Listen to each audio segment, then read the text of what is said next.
In one of my previous videos, Hero to Zero, I mentioned the 20th century mythologist Joseph Campbell and his description of the role of the father in traditional myths as being a monster, an obstacle or a challenger to the hero figure out on his quest or journey of life.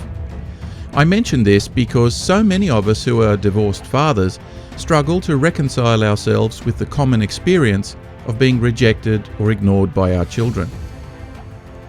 I've had a lot of messages of interest in both Joseph Campbell and his portrayal of the father as the monster since then, so in today's video I'll try to introduce you to his major contribution to Western sociology, what he called the Monomyth, or hero's journey, in a book that he published in 1949 called The Hero with 1,000 Faces, and which has served as a template for story writers and Hollywood film producers ever since. The hero's journey is the mythological representation of the challenges we all face in life and the path that must be travelled to overcome them. But more important than that, it represents what he saw as the generic representation of the process of personal development as well as maturity that each person must undergo in order to become balanced, healthy members of society. This usually means dealing with repressed emotional issues, making difficult decisions, having the courage to suffer, and accepting all of those consequences.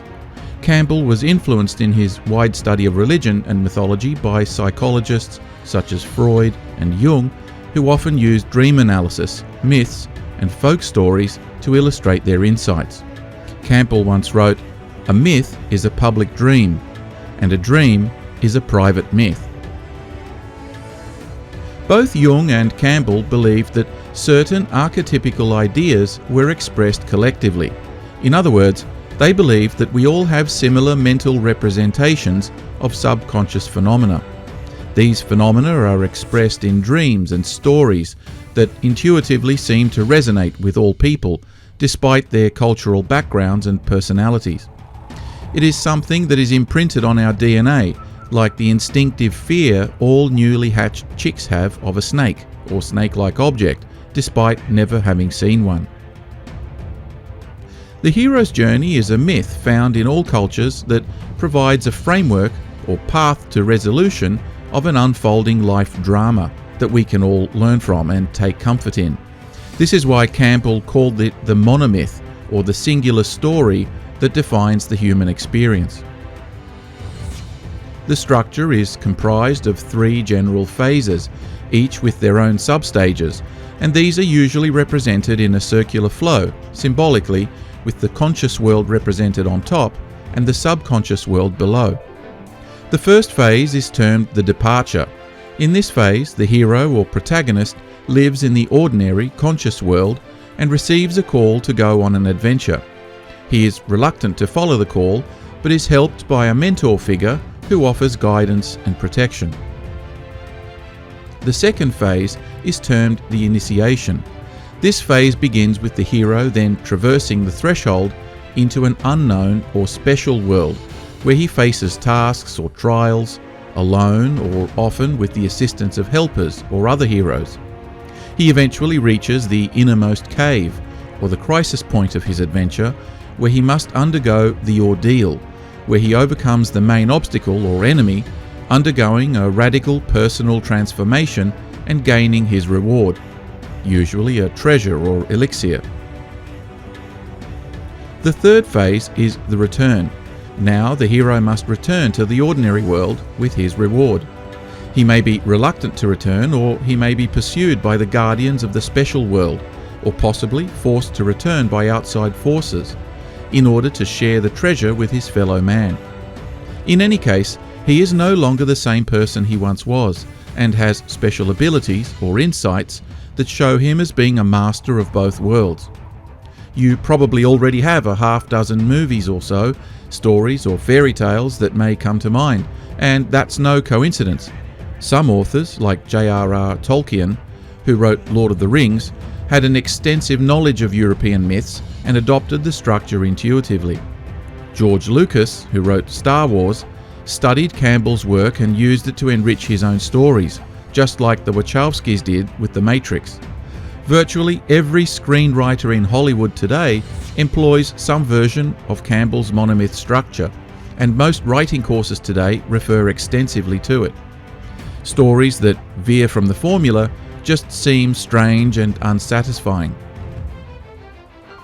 In Campbell's 1949 book, The Hero with 1,000 Faces, where he first proposed the monomyth, the 3 phases are broken down into 17 subsections. Because it was quite an academic work, some recent authors have subsequently condensed and simplified Campbell's 17 stages into 12 or less, because some of the stages are alternatives to the same time point. But for the purposes of this video, we'll go into the original 17 and give a brief account of them, and then try to make some sense of them with regards to personal development.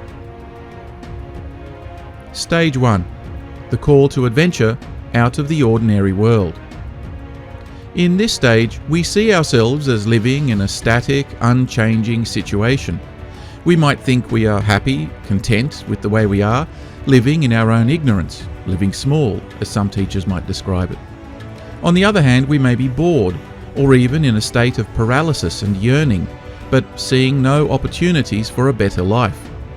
Whatever the case, our world is small and we are unaware of our own unrealized potential. Something then happens to jolt us out of our normal lives. Someone appears, or a tragedy occurs that acts to draw us out of our static world. We may become carried off by the winds of a catastrophe, or innocently lured away from the path we are on by something that, seemingly random, catches our attention. Either way, we are called upon to make a decision to undertake the journey, referred to as the adventure, or to shrug it off and carry on the way we were. Stage 2. Refusal of the call. As is so often the case when we are confronted with a change or decisions, we refuse the call to adventure and remain trapped in the now shrinking and increasingly suffocating world we are in. Mind you, Campbell's use of the word adventure isn't intended to represent a holiday or a fun time, but rather to venture out or to step out into the unknown, or what we might today refer to as stepping out of our comfort zone. The refusal to do so can have many causes. Maybe we are kidding ourselves that we're just fine. But the myth tells us that once a seed has been planted, or a glimpse has been seen of another world, another possibility, it niggles at the back of our consciousness, making us feel increasingly doubtful about life as it is. Maybe the pain of the familiar is preferable to the pain of the unknown, but the call to adventure makes it increasingly uncomfortable to remain the way we are, once we know what is out there. All animals are programmed with an instinct of pain avoidance, which is at the heart of our emotions of fear.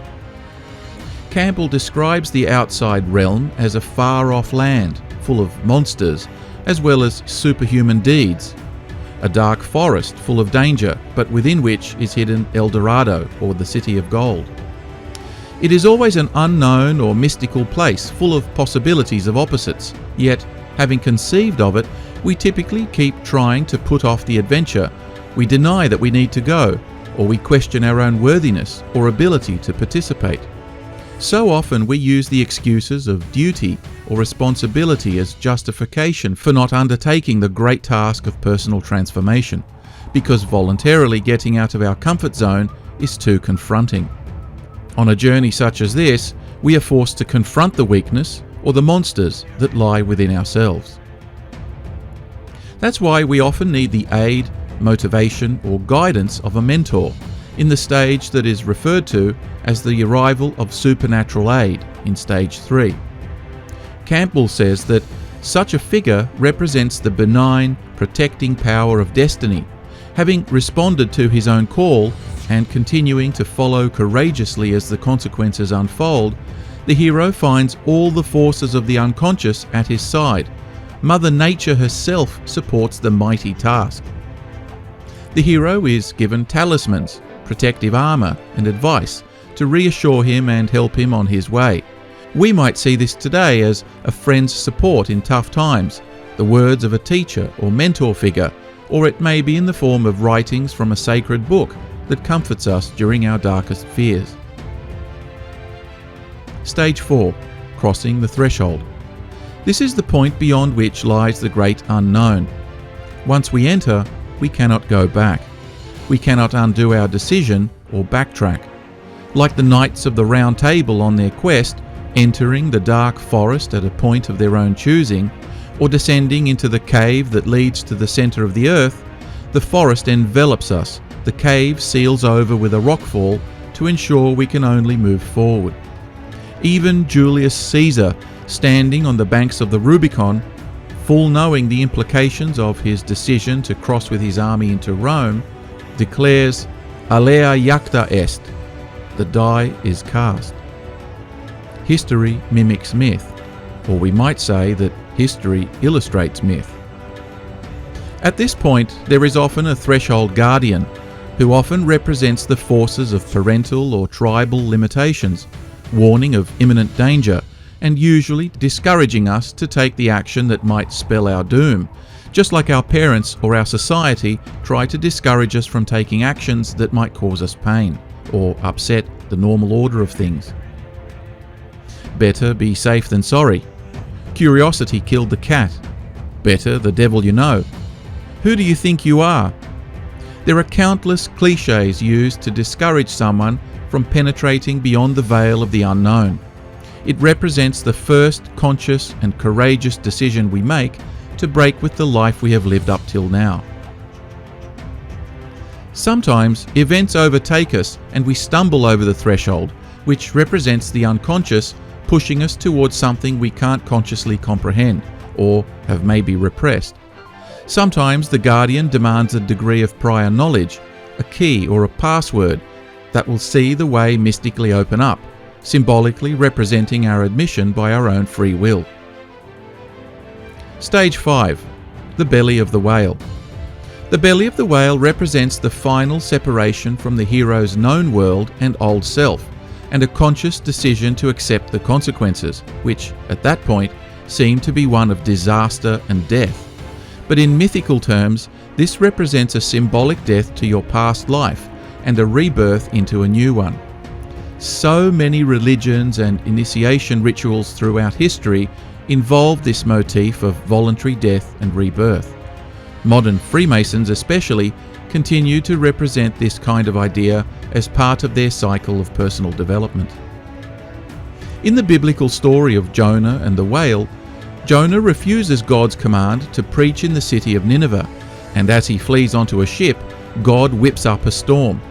The sailors on board agree that a sacrifice must be made to placate the gods, and Jonah, knowing himself to be the cause of the storm, offers to be the sacrifice and is thrown into the sea by the sailors. But God rescues him by having a whale swallow him, and then over the ensuing 3 days, Jonah submits to God's plan, with the whale safely regurgitating him on a beach, alive and well, but humbled by the experience. In our world, it might represent the collapsing social or economic consequences of declaring bankruptcy, declaring a divorce, or for that matter, a new relationship objected to by your family. It might be the commitment to better health by disciplining your eating habits or addictions. It could be by making an independent career choice that sees you cut off from your parents' inheritance, or it could be the loss of status from a decision to go against the accepted norms of your culture, your profession, or cultural group. The 3 days it takes to process those changes and affirm them in your own mind are symbolic of the time it takes to accept and commit to your new destiny. It highlights the inner conflict of grappling with uncertainty. You have to die to your old self in order to make space for your new self. The whale represents the personification, you might say, of all that is in the unconscious. The creature in the water would be the dynamism of the unconscious, which is dangerous and powerful and has to be controlled by consciousness. With this rebirth, the trial of your initiation may now begin. The hero now undergoes stage 6, which Campbell called the Road of Trials. Much of the literature of the world and its folk tales is comprised of this stage, where the hero is exposed to fabulous ideas and creatures of a dream world, and he is subjected to continuous challenges that he must overcome, by hook or by crook. Some he passes, others he might fail and be expected to learn from.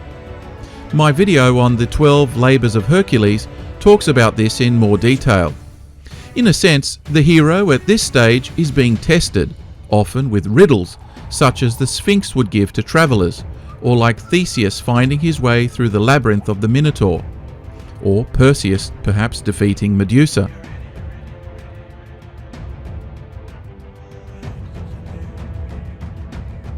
It is here that he needs to test his new skills and armour, such as the glowing sword, mithril armour, or using the Force, sometimes unsuccessfully.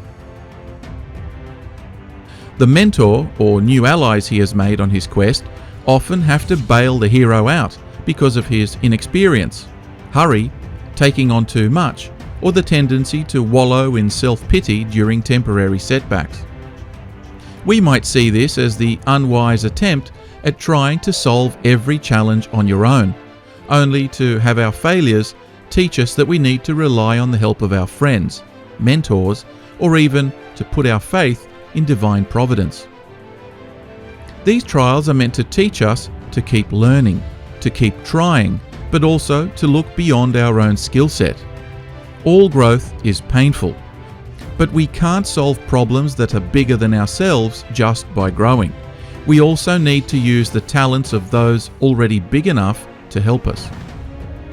It is meant to teach us humility in defeat, but also that defeats are not permanent. This stage is intended to build up our courage little by little, and to encourage us to keep striving even when we fall short of the mark, or don't live up to our own expectations. But they also quickly teach us the folly of getting cocky too soon, and punishing us for our impatience or uninformed expectations. Campbell tells us these trials are only the beginning of the long and really perilous path of initiatory conquests and moments of illumination. Dragons have now to be slain, and surprising barriers passed again, and again. Meanwhile, there will be a multitude of preliminary victories, unsustainable ecstasies, and momentary glimpses of the wonderful land. The next stage, 7, is referred to as the meeting with the goddess. In mythological motifs, the goddess figure represents the ultimate life-affirming beauty, the ideal state of union with what we desire, or the ultimate reward. She is found in the deepest part of the temple, at the heart of chaos, in the eye of the storm. She represents hope, the ultimate good. She, typically a female form, represents life, abundance, and growth. She gives us a clear glimpse of what we can achieve out of the fog of the unknown, and the hero looks to her to receive a blessing or a sign that he is doing the right thing. We might say that this stage represents the clear visualization of the most important goals we are striving for in an ocean of possibilities, but more importantly, that we are worthy of those goals and that the goal is worthy of us. All of the skills we have learned up to this point, the scars we bear and the successes we have racked up, are meaningless if our purpose is maligned. Another interpretation might be when we find ourselves in a situation that seems hopeless, or one where we couldn't see a way out, we suddenly get an inspired vision of our happy ending. This gives us the courage and the certainty to keep going when we lose heart, and we're able to visualize it every time we need to. Having gone through bankruptcies, divorce, major illness, or a significant career change with the confusion and emotional disruption these involve, the goddess is a metaphor for the clarity of purpose that keeps us going. She might be the woman we've always dreamed about, or the perfect business opportunity, or that dream job offer that we would do anything to get. But instead of a vision of the ideal, she may instead, paradoxically, appear in stage 8 as the woman as temptress. These material rewards, pleasures, or outcomes that we fantasize about can come in partial packages, or trade-offs that can tempt us to stray off the path, or mistakenly view them as the true reward, which is always only to know thyself, as the ancients might say, or in more modern words, to make the most of ourselves. The woman as temptress represents the material temptations or partial achievements that can seduce you into giving up. A better job offer or a higher pay might solve your most pressing problems.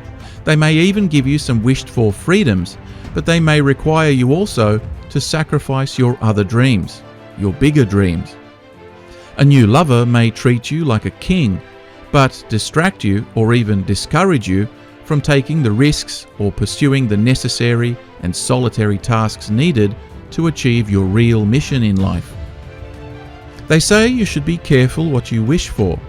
Temptations of a soothing or lustful nature, intoxication, the hiding of a treasure from your companions, selling out the Messiah for 30 pieces of silver, the seduction of power by the devil in the wilderness, or to turn to the dark side, have all been widely used in our religions, literature, and film culture. This is because of the powerful and often sinister view we have of the nature of temptation. The goddess represents life, but she also represents chaos. These two stages then are a test of character that come at us from the opposite direction of all the previous ones. They are not monsters, obstacles, and chains, but rather sleep, intoxication, and mirages that caused Samson's hair to be cut off and his power to vanish. These temptations are the sirens, Medusas, serpent in the Garden of Eden, and the magical spells of confusion that make us drop our guard and become vulnerable to our own undisciplined desires and fantasies. We might say that they are the parties, drugs, sex, and other short-term gratifications that distract us from our true path. They may be the love bombs a narcissistic lover uses to deter you from leaving, or the raise your boss gives you to keep you from quitting to start your own company. It takes all your strength to reject them and stay on the straight and narrow path, and not confuse minor indulgences with real goals. If this has happened to you over and over, don't despair. Mythology is full of stories of heroes like Hercules, who often made dumb decisions that cost him precious time and even the lives of his loved ones. Having rejected these temptations and pushing beyond them brings you to stage 9 of the journey, atonement with the Father. The hero is now worthy of facing and being initiated by whatever holds the ultimate power in his life. In many myths and stories, this is the Father, a demon king or godlike figure who has power over life and death. This is the center point of the journey. All the previous steps have been moving into this place. All that follow will move out from it. This is the hero's showdown, his fight with the boss monster. In myths, he may defeat him or make a deal with him, in the case of the tyrannical underworld demon, or as Hercules did with Hades. Or the hero may earn his favor, in the case of the wise judge father in Navajo myth. The biblical story of Job is an example of a man who was tested beyond all conceivable limits, only to earn God's eventual respect and ultimate reward. The more contemporary image might be of Luke Skywalker defeating his own father Darth Vader and bringing him back to the Jedi side. Campbell gives us the Freudian explanation that the tyrannical father represents the antagonist and violator of our dream of being alone in childlike bliss with our mother. In more tangible terms, the father is the restrainer or spoiler of all our unruly infantile impulses and urges. Most tribal societies have a circumcision ritual or other pain endurance that must be undergone by a boy in his transition to manhood. To Campbell, this is the physical equivalent of the mythical journey. An immature boy undergoing a great and painful ordeal to be transformed into the kind of man his father is. It is the father's responsibility to wrest the boy away from the comforts of his mother and initiate him in understanding and surviving the brutal, cruel, and often miserable place the world can seem to be. And through this, to become a warrior with all its attendant privileges and responsibilities. By voluntarily shouldering pain, you gain the right to join the ranks of other men in your tribe and all the honours that entails.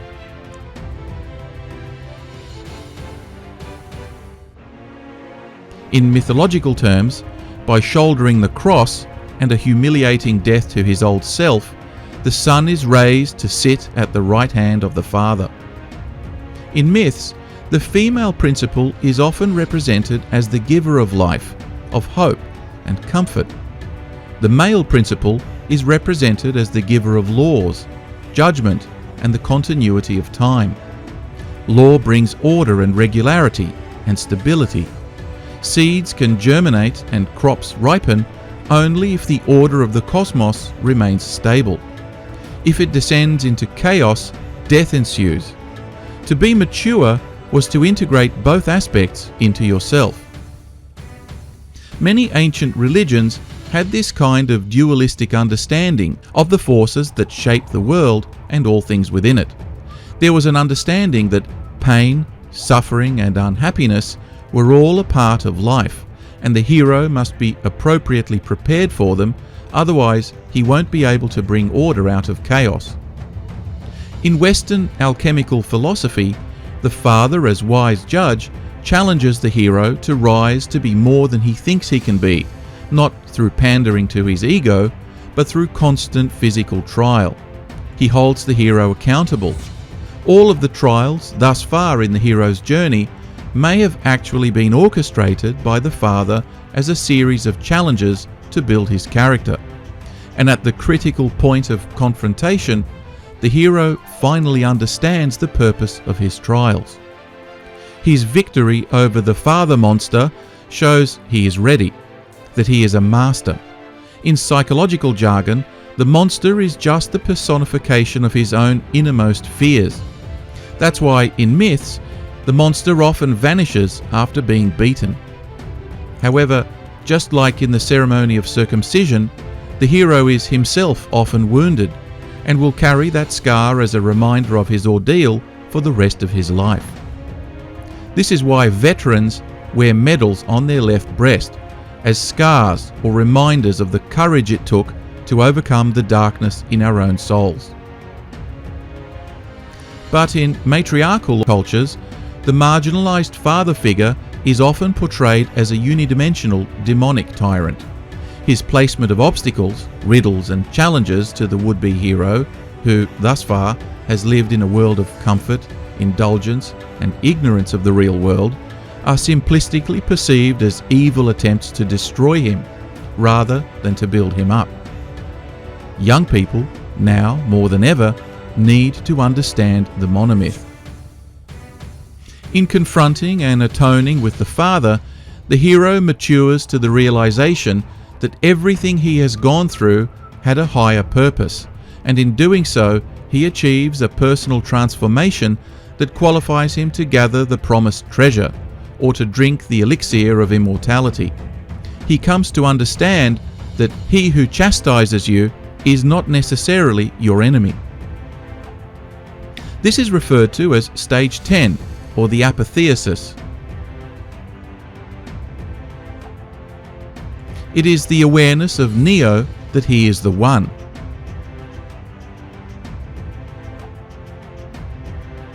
Or that Luke is the last Jedi. It is a stage of cosmic awareness that gives the hero a calmness and resolve to see life as it really is, not as our many filters have painted it to be. At this point, we are never the same again. We look different. People notice something special about us, a stillness we never had before. We can even seem aloof, like a master who operates on a level that looks magical to anyone watching.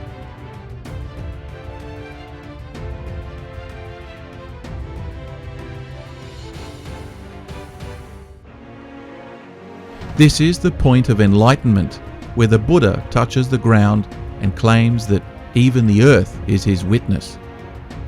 A warrior becomes the ultimate fighter.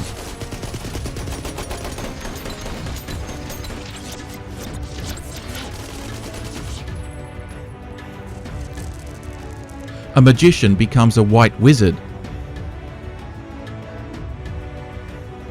Neo can see the Matrix and becomes unbound by it. In some myths, the next stage, the ultimate boon, as just mentioned, is the apotheosis. The hero is taken into heaven or Mount Olympus and becomes a god, or is placed into the constellations for all eternity. But in others, he takes the prize that is sometimes immortal food or drink, or everlasting fame, You have chosen wise. or the object that will revitalize his wasted homeland.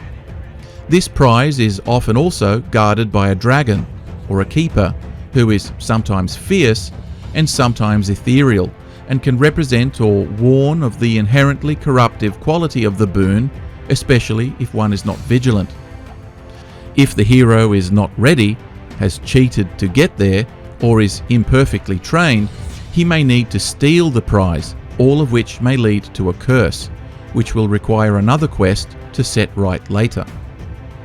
Plenty of people have won money, only to squander it because they are unprepared to invest it wisely.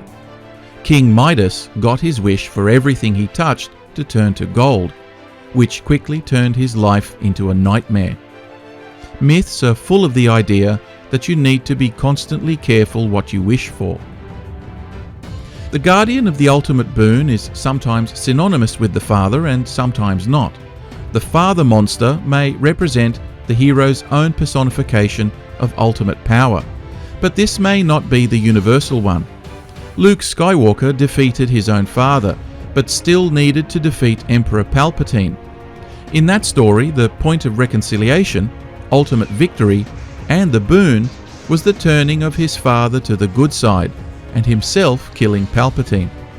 This is an example of not only a reconciliation, but an alliance that follows the battle. Having achieved the objective of gaining the prize, destroying the ultimate evil, or psychologically understanding our projection of evil onto someone else, we now move to the final phase of the cycle, which is the return, where the great prize is to be brought back to the realm of the ordinary world in order to renew the land, save the community back home, or restore balance in the cosmic order. This can happen in a number of ways, and are not all necessarily experienced on the same cycle or story. One type of return, stage 12, describes a situation where the hero may refuse to return to the ordinary world. They may become so enraptured by the prize that they now refuse to go back, as we've already mentioned. Many myths end without a return, and we might interpret these as an admonition not to view the prize as the objective of the journey. Because the whole point of life is to share your talents and gifts for the welfare of others, a refusal to return usually itself leads to disaster, or the hero becoming the next monster, or a treasure guardian himself, who in many ways is trapped in their enchanted obsession with the treasure.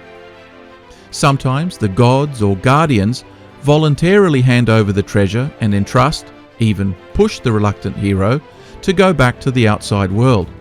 But if the hero is flawed, as all of us inevitably are, the keepers of the treasure may not consider us worthy to take any more than just a small part of it, perhaps not enough even for what we needed.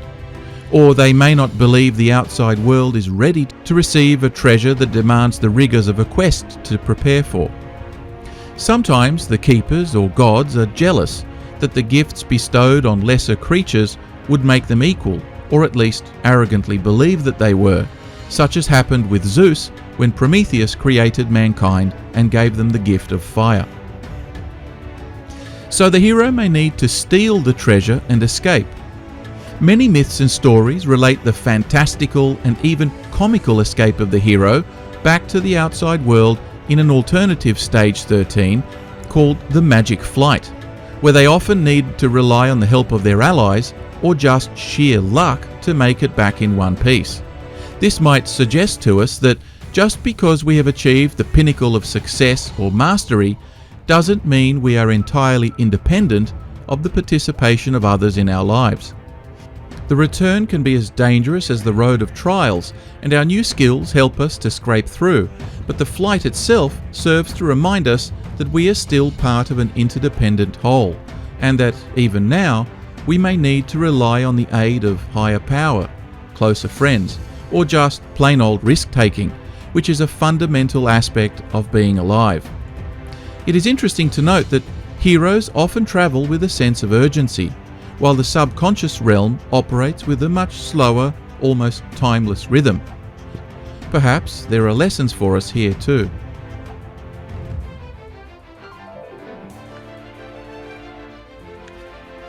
Another type of return is when the outside world may need to come and rescue the hero.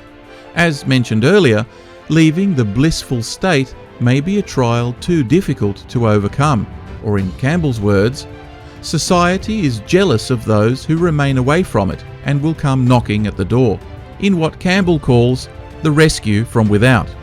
Sometimes the hero himself tries to rescue a previously trapped hero he has come across, as Hercules rescued Theseus, or indeed Prometheus. However his departure occurs, the hero must now cross the threshold back into the ordinary world, in a stage that can be as daunting as the initial crossing into the mystical world. He must use his new mastery to reintegrate into a society that may look completely different to him now that he has had the veil lifted from his eyes. He may be disappointed with the small-mindedness or seeming unworthiness of his people, or they may treat him as a stranger, not recognizing him anymore. Personal growth can cause the alienation and resentment of people who were once close to you, and the challenge of the hero is to find a way to live with his new knowledge as he traverses back into the conscious or mundane world. Campbell writes, "Many failures attest to the difficulties of this life-affirmative threshold. The first problem of the returning hero is to accept as real, after an experience of the soul-satisfying vision of fulfillment, the passing joys and sorrows, banalities, and noisy obscenities of life. Why re-enter such a world? Why attempt to make plausible, or even interesting, to men and women consumed with passion, the experience of a transcendental bliss? As dreams that were momentous by night may seem simply silly in the light of day, so the poet and the prophet can discover themselves playing the idiot before a jury of sober eyes." The task now, having returned, is to use your mastery to live in both worlds in a balanced way, without corrupting the one or the other. This stage is referred to as mastery of both worlds, the ability to influence the progress of society without becoming an outcast or tyrant yourself. Hercules was a great hero to villagers all around Greece when he was busy killing the monsters that threatened their crops and livelihoods. But his temper and arrogance made them scared of him, and they eventually came to fear and despise him. Nietzsche was to write that he who fights monsters should take care lest he himself becomes a monster. We might today think of those people who have achieved extraordinary wealth, fame and power only to become self-indulgent, selfish and heartless.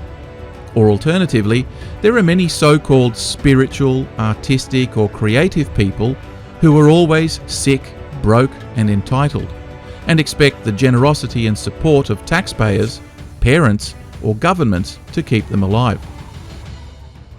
The master makes it his business to make the world a better place for everyone, but not by shoving his opinions down their throat, railing or abusing their own celebrity status. A master of both worlds shares both their gifts and their warnings, like saints and prophets, but they let the world learn at its own pace.